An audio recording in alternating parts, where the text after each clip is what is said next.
বন্ধুরা good morning welcome back to my channel Anshu's lifestyle. So বন্ধুরা দেখো আমি কি করি আর এখন সকাল সকাল উঠছি, উঠিয়া স্নান করিয়া ঠাকুর পূজা দিয়াওয়া এখন আমি বানাইলাম চা, আর চার সঙ্গে সঙ্গে কিন্তু বানাইলাম মালপোয়া। তো কালকে রাত্রে এটা এনে আমি রেডি করিয়া রাখি দিছিলাম, আর কই সকালে উঠে চা দিয়ে খাওয়া যাইব। তো এখন মালপোয়া বানাইলাম, আর দেখো এদিকে কিন্তু মালপোয়া কয়েকটা বানাই লিছি আর একটা জ্বলিও গেছে। তো কালকে রাত্রে এটা রেডি করে রাখছিলাম, আর আগের দিন ব্যাটার কিন্তু রেডি করে রাখলে পরের দিন কিন্তু খুব সুন্দর ফুলকো ফুলকো মালপোয়া হয়। তো কালকে বানাইতাম আসলাম বিকালকের দিকে, তারপরে তাই না ডিউটিতে আসলে আওয়ার সময় সিঙ্গাড়া আর মিষ্টি নিয়ে গেছেন গিয়া। তো এর লেগে আর কালকে আর খাইছি না, আমার সিয়ান্সের ডিমান্ড আছিল যে হে মানে খাইতো মালপোয়া খাইতো। তো এর লেগে তার লাগেও বানাইলাম বিশেষ করিয়া। আর সকালে একটু তাড়াহুড়া বেশি লাগি যায় গিয়া, একদিকে তারেও রেডি করলাম, আর আজকে স্কুলও তারে নিয়ে আমি যেতাম না, তারে কই একটু রেডি করিয়া দিলাই তাই নিয়ে যাইবা, তাই না কোনো ঘুমো রইছেন।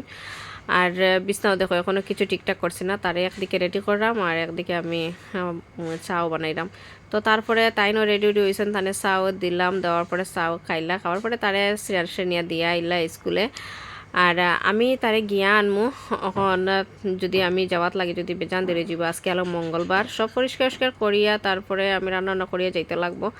আর এই যে দেখো বিল্লিটা কয়েকদিন ধরিয়া আমার মানে খুব অশান্তি দেয় এই বিল্লিটায়, তাড়াইলেও তাড়ানির পরেও কিন্তু যায় না এটা। তারপরে তো তারা চাটা খাইয়া গেছো না, পরে গিয়া আমি আমার চাটা নিয়ে আবার গরম করছি করিয়া আমি চা এখন খাইমু। চা খাওয়ার পরে গিয়ে আমি রান্নাও করবো, রান্না করিয়া পরে শ্রেয়াংশে আনার যাইমু। তো সবজি কাটি একদিকে রান্নাও শুরু হয়ে গেছে গিয়া, আর তারপরে আমি বইছি, বইয়ে দেখো মালপোয়া খাইলাম। আর আজকে মালপোয়াটা কিন্তু খুব সুন্দর ফুলকো ফুলকো হয়েছে, আর খুব টেস্টি হয়েছিল, কিন্তু খুব সুন্দর হয়েছে এটা।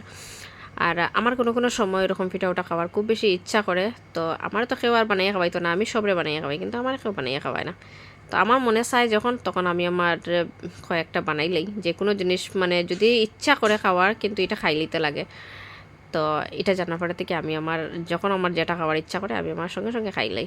তো তারপরে আমি গেলাম স্কুল থেকে তারে নিয়ে আইছি, আর এখন দেখাই আপনারা কি কি রান্না করছি। তো দেখো এখানে বানাইছি ফুলকপি দিয়া, পনির দিয়া, আলু দিয়া, আর আরেক দিকে বানাইছে ঝিঙ্গা দিয়া, আলু দিয়া, নিরামিষ। তো তাইনো ডিউটি যেটা, তো তার বাদ দিলে এরা। আর তাইনে এদিকে খাইয়া কই তার জিঙ্গা তরকারি একবার কইন টক হয়ে গেছে, একবার কইন তিতো হয়ে গেছে। তো টকের মতো তো কিছু নাই, কেন টমেটো কিছু দিছি না, আর তিতা হয়েছে এটা লোকাল জিঙ্গা আসিল করিয়া। So tata, bye bye, next ভিডিওতে আবার দেখাইব।